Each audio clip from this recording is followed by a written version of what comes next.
श्रील सुखदेव गोस्वामी ने कहा, हे राजन, जब नंद महाराज घर वापस आ रहे थे तो उन्होंने विचार किया कि वसुदेव ने जो कुछ कहा था वह असत्य या निरर्थक नहीं हो सकता। अवश्य ही गोकुल में उत्पातों के होने का कुछ खतरा रहा होगा। जो ही नंद महाराज ने अपने सुंदर पुत्र भगवान श्री कृष्ण के लिए खतरे के विषय में सोचा, त्यों ही वे भयभीत हो उठे और उन्होंने परम नियंता के चरण कमलों में शरण ली। जब नंद महाराज गोकुल लौट रहे थे तो वहीं विकराल पूतना, जिसे कंस ने बच्चों को मारने के लिए पहले से नियुक्त कर रखा था, नगरों तथा गांवों में घूम घूम कर अपना नृशंस कृत्य कर रही थी।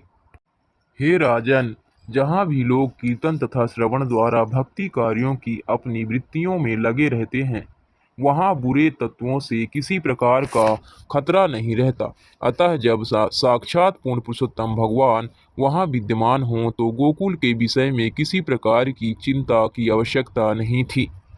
एक बार स्वेच्छा से विचरण करने वाली पूतना राक्षसी बाह्य आकाश अंतरिक्ष में घूम रही थी, तो वह अपनी योग शक्ति से अपने आप को अति सुंदर स्त्री के रूप में बदलकर नंद महाराज के स्थान गोकुल में प्रविष्ट हुई।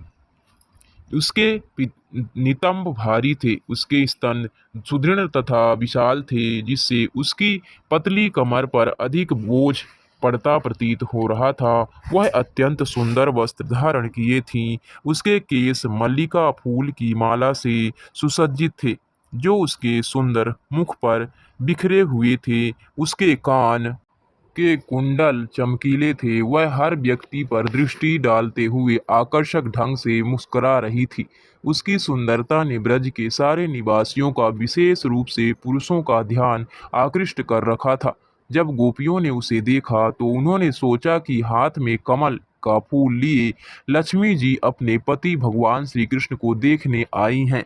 छोटे छोटे बालकों को ढूंढती हुई बच्चों का वध करने वाली पूतना बिना किसी रोक टोक के नंद महाराज के घर में घुस गई, क्योंकि वह श्री भगवान की उच्च शक्ति द्वारा भेजी गई थी। वह किसी से पूछे बिना नंद महाराज के उस कमरे में घुस गई, जहां उसने बालक को बिस्तरे पर सोते देखा, जो राख में ढकी अग्नि के समान असीम शक्ति से संपन्न था। वह समझ गई कि यह बालक कोई साधारण बालक नहीं है, अपितु सारे असुरों का वध करने हेतु आया है। बिस्तर पर लेटे सर्वव्यापी परमात्मा श्री कृष्ण ने समझ लिया कि छोटे बालकों को मारने में पटु यह डाइन पूतना उन्हें मारने आई है। अतएव उन्होंने अपनी आंखें बंद कर ली, मानो उससे डर गए हों। तब पूतना ने अपने विनाश रूप भगवान श्री कृष्ण को अपनी गोद में ले लिया। जिस तरह की बुद्धिहीन मनुष्य छोटे सांप को रस्सी समझकर अपनी गोद में ले लेता है। पूतना राक्षसी का हृदय कठोर एवं क्रूर था, किंतु ऊपर से वह अत्यंत स्नेहमयी माता समान लग रही थी। अतः वह मुलायम म्यान के भीतर तेज तलवार जैसी थी। यद्यपि यशोदा तथा रोहिणी ने उसे कमरे के भीतर देखा, किंतु उसके सौंदर्य से अभिभूत होने के कारण उन्होंने उसे रोका नहीं, अपितु वे मौन रह गईं, क्योंकि वह बच्चे के साथ मातृवत व्यवहार कर रही थी। उसी जगह भयानक तथा खूंखार राक्षसी ने भगवान श्री कृष्ण को अपनी गोद में ले लिया और उनके मुंह से अपना स्तन दे दिया। उसके स्तन के चुचुक में एक घातक एवं तुरंत प्रभाव दिखाने वाला विष चुपड़ा हुआ था, किंतु भगवान श्री कृष्ण उस पर अत्यंत क्रुद्ध हुए और उसके स्तन को पकड़कर अपने हाथों से कड़ाई से निचोड़ा और विष तथा उसके प्राण दोनों चूस डाले। प्रत्येक मर्म स्थल में असह्य दबाव से पूतना चिल्ला उठी, मुझे छोड़ दो, मुझे छोड़ दो, अब मेरा स्तनपान मत करो। पसीने से तर फटी हुई आंखें तथा हाथ और पैर पटकती हुई वह बार बार जोर जोर से चिल्लाने लगी। भगवान श्री कृष्ण ने इस राक्षसी को बुरी तरह दंड दिया। वह हाथ पैर इधर उधर पटकने लगी और अपने दुष्कर्मों का दंड देने के लिए भगवान श्री कृष्ण भी उसे लतियाने लगे।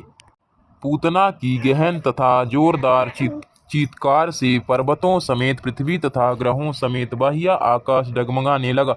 नीचे के लोक तथा सारी दिशाएं थरथरा उठीं और लोग इस आशंका से गिर पड़े कि उन पर बिजली गिर रही है।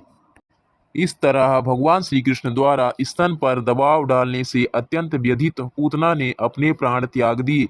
हे राजा परीक्षित, वह अपना मुंह फैलाए तथा अपने हाथ पांव पसारे और बाल फैलाए अपने मूल राक्षसी रूप में गोचर में गिर पड़ी, मानो इंद्र के वज्र से आहत पित्रा वृत्रासुर गिरा हो। हे राजा परीक्षित, जब पूतना का विशाल शरीर भूमि पर गिरा तो उससे 12 मील के दायरे के सारे वृक्ष चूर चूर हो गए। अपने विशाल शरीर में प्रकट होने से वह सचमुच असामान्य थी। भगवान श्री कृष्ण द्वारा स्तनपान किए जाने से जो पीड़ा हुई, उससे मरते समय पूतना ने न केवल मकान छोड़ दिया, अपितु उसने वह गांव भी छोड़ दिया और उसका विशाल शरीर चारागाह में गिर पड़ा। राक्षसी के मुंह में दांत हल्के फाल कुशी जैसे थे, उसके नथुने पर्वत गुफाओं की तरह गहरे थे और उसके स्तन पर्वत से गिरे हुए बड़े बड़े शिलाखंडों के समान थे। उसके बिखरे बाल तम्र रंग के थे, उसकी नदी के किनारों जैसी थीं। उसके बाजू, टांगे तथा पांव बड़े बड़े फूलों की तरह थीं तथा उसका पेट सूखी झील की तरह लग रहा था। राक्षसी की चीख से ग्वालों तथा उनकी पत्नियों के हृदय, कान तथा सिर पहले ही दहल चुके थे और जब उन्होंने उसके आश्चर्यजनक शरीर को देखा तो वे और भी ज्यादा सहम गए। बालक भगवान श्री कृष्ण भी निडर होकर पूतना की छाती के ऊपर भाग पर खेल रहे थे और जब गोपियों ने बालक के अद्भुत कार्यकलाप को देखा तो वे अत्यंत हर्षित होकर आगे आईं और उन्हें उठा लिया। तत्पश्चात माता यशोदा तथा रोहिणी ने अन्य प्रौढ़ गोपियों समेत बालक श्री कृष्ण को पूर्ण रक्षण देने के लिए उनके चारों ओर गाय की पूंछ फिराई। बालक को गौमूत्र से अच्छी तरह नहलाया गया और फिर गोधूली से उसका लेप किया गया। फिर उनके शरीर में 12 अंगों पर तिलक लगाने की भांति माथे से शुरू करके गोबर से श्री भगवान के विभिन्न नाम अंकित किए गए। इस तरह बालक को सुरक्षा प्रदान की गई। गोपियों ने सर्वप्रथम अपने दाहिने हाथ से जल का एक घूंट पीकर आचमन किया। उन्होंने अपने शरीरों तथा हाथों को न्यास न्यास मंत्र से शुद्ध बनाया और तब उन्होंने बालक के शरीर को भी उसी मंत्र से परिशुद्ध किया। श्रील सुखदेव गोस्वामी ने महाराज परीक्षित को बतलाया कि गोपियों ने भगवान श्री कृष्ण की रक्षा उपयुक्त विधि के अनुसार निम्नलिखित मंत्र द्वारा की। आज तुम्हारी पावों की, मणिमान तुम्हारे घुटनों की, यज्ञ तुम्हारी जांघों की, अच्युत तुम्हारी कमर के ऊपरी भाग की तथा हायग्रीव तुम्हारे उदर की रक्षा करें। केशव तुम्हारे हृदय की, ईश तुम्हारे वक्षस्थल की, सूर्यदेव तुम्हारे गले की, श्री विष्णु तुम्हारी भुजाओं की, उरुक्रम तुम्हारे मुंह की तथा ईश्वर तुम्हारे सिर की रक्षा करें। चक्री आगे से, गदाधारी हरि पीछे से तथा धनुर्धर मधुआ एवं खड़ग भगवान श्री विष्णु दोनों ओर से तुम्हारी रक्षा करें। शंखधारी उरुगाय समस्त कोणों से तुम्हारी रक्षा करें। उपेंद्र ऊपर से, गरुण धरती पर तथा परम पुरुष हलधर चारों ओर से तुम्हारी रक्षा करें। ऋषिकेश तुम्हारी इंद्रियों की तथा नारायण तुम्हारे प्राण वायु की रक्षा करें। श्वेत द्वीप के स्वामी तुम्हारे चित्त की तथा योगेश्वर तुम्हारे मन की रक्षा करें। भगवान कृष्णी गर्भ तुम्हारी बुद्धि की तथा पूर्ण पुरुषोत्तम भगवान तुम्हारी आत्मा की रक्षा करें। तुम्हारे खेलते समय गोविंद तथा तुम्हारे सोते समय माधव तुम्हारी रक्षा करें। भगवान वैकुंठ तुम्हारे चलते समय तथा लक्ष्मीपति नारायण तुम्हारे बैठते समय तुम्हारी रक्षा करें। इसी तरह भगवान यदभुक, जिनसे सारे दुष्ट ग्रह भयभीत रहते हैं, तुम्हारे भोग के समय सदैव तुम्हारी रक्षा करें। श्रील सुखदेव गोस्वामी ने आगे कहा, माता यशोदा समेत सारी गोपियां मातृस्नेह से बंधी हुई थी। इस तरह बालक की रक्षा के लिए मातृोपचारण के बाद माता यशोदा ने बच्चे को अपना दूध पिलाया और उसे बिस्तर पर लिटा दिया। तब तक नंद महाराज समेत सारे ग्वाले मथुरा से लौट आए और जब उन्होंने रास्ते में पूतना के विशाल काया शरीर को मृत पड़ा देखा तो वे अत्यंत आश्चर्यचकित हुए। नंद महाराज तथा अन्य ग्वाले चिल्ला पड़े, हे मित्रों, जान लो कि आनंद मुकुंद भी अर्थात वसुदेव बहुत बड़ा संत या योगेश्वर बन चुका है। अन्यथा वह इस उत्पात को पहले से कैसे देख सकता था और हमसे इसकी भविष्यवाणी कैसे कर सकता था। ब्रजवासियों ने पूतना के विशाल शरीर को फरसों से खंड खंड कर डाला, फिर उन खंडों को दूर फेंक दिया और उन्हें लकड़ी से ढककर भस्मीभूत कर डाला। चूंकि भगवान श्री कृष्ण ने उस राक्षसी पूतना का स्तनपान किया था, अतः जब भगवान श्री कृष्ण ने उसे मारा तो वह तुरंत समस्त भौतिक कलमश से मुक्त हो गई।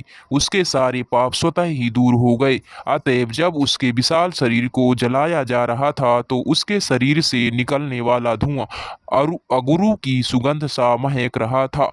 पूतना सदा ही मानव शिशुओं के खून की प्यासी रहती थी और इसी अभिलाषा से वह भगवान श्री कृष्ण को मारने आई थी, किंतु भगवान श्री कृष्ण को स्तनपान कराने से उसे सर्वोच्च पद प्राप्त हो गया। तो भला उनके विषय में क्या कहा जाए, जिनमें माताओं के रूप में भगवान श्री कृष्ण के लिए सहज भक्ति तथा स्नेह था और जिन्होंने अपना स्तनपान कराया या कोई अत्यंत प्रिय वस्तु भेंट की थी, जैसा कि माताएं करती रहती हैं। पूतना के जलते शरीर से निकले धुएं की सुगंध को सूंघकर दूर दूर के अनेक ब्रजवासी आश्चर्यचकित थे और पूछ रहे थे, यह सुगंध कहाँ से आ रही है। इस तरह वे उस स्थान तक गए जहाँ पर पूतना का शरीर जलाया जा रहा था। जब दूर दूर से आए ब्रजवासियों ने पूरी कथा सुनी कि किस तरह पूतना आई और फिर भगवान श्री कृष्ण द्वारा मारी गई, तो वे आश्चर्यचकित रह गए और उन्होंने पूतना के मारने के अद्भुत कार्य के लिए उस बालक को आशीर्वाद दिया। निसंदेह नंद महाराज वसुदेव के अत्यंत कृतज्ञ थे, जिन्होंने इस घटना को पहले ही देख लिया था। उन्होंने यह सोचकर वसुदेव को धन्यवाद दिया कि वे कितने अद्भुत हैं। नंद महाराज अत्यंत उदार एवं सरल स्वभाव के थे। उन्होंने तुरंत अपने पुत्र भगवान श्री कृष्ण को अपनी गोद में उठा लिया, मानो भगवान श्री कृष्ण मृत्यु के मुख से लौटे हों, और अपने पुत्र के सिर को सूंघकर निस्संदेह उन्होंने दिव्य आनंद का अनुभव किया। जो कोई भी भगवान श्री कृष्ण द्वारा पूतना के मारे जाने के विषय में श्रद्धा तथा भक्ति पूर्वक श्रवण करता है और श्री कृष्ण की ऐसी बाल लीलाओं को सुनने में अपने आप को लगाता है, उसे निश्चय ही आदि पुरुष रूप गोविंद के प्रति अनुरक्ति प्राप्त होती है। यह घटना जिसमें उस डाइन ने बच्चे को मारने का प्रयास किया किंतु स्वयं मारी गई, निश्चय ही अद्भुत है। इसीलिए इस श्लोक में अद्भुत शब्द प्रयुक्त हुआ है, जिसका अर्थ है विशेष रूप से आश्चर्यजनक। भगवान श्री कृष्ण हमारे लिए अपने विषय में अनेक अद्भुत कथाएं छोड़ गए हैं।